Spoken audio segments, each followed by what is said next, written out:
Cricket কাঠামো তৈরি বা ক্রিকেট বিকেন্দ্রীকরণ নিয়ে প্রতিবারই অনেক ধরনের কথা শোনা যায়। বিশেষ করে বাংলাদেশ ক্রিকেট বোর্ডে কোনো রদবদল এলেই বিষয়টি সরব হয়ে ওঠে।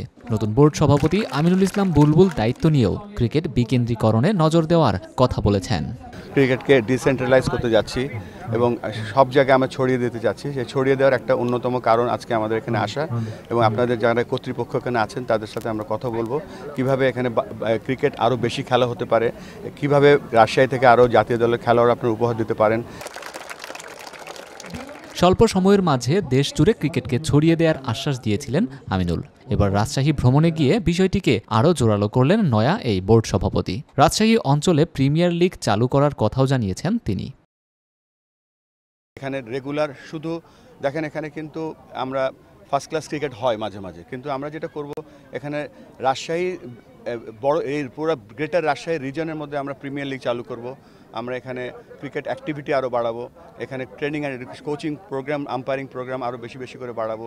আর সবথেকে গুরুত্বপূর্ণ যেটা, এখানে অলরেডি আমাদের এজ গ্রুপের ক্রিকেট হয় এখানে 16 বছরের, 14 বছর, 18 বছরে, সেগুলোকে আমরা 2 দিনের ক্রিকেটে রূপান্তরিত করার চেষ্টা করব। রাজশাহী বিভাগীয় স্টেডিয়ামে বাংলাদেশ টেস্ট স্ট্যাটাসের 25 বছর পূর্তিতে দেশব্যাপী অনূর্ধ্ব 12 6 এ সাইড ক্রিকেট প্রতিযোগিতার উদ্বোধনী অনুষ্ঠানে গিয়ে গণমাধ্যমকে এমনটাই জানান আমিনুল। লাল বলের ক্রিকেটে আরও বেশি গুরুত্ব দেওয়ার কথা জানিয়েছেন তিনি।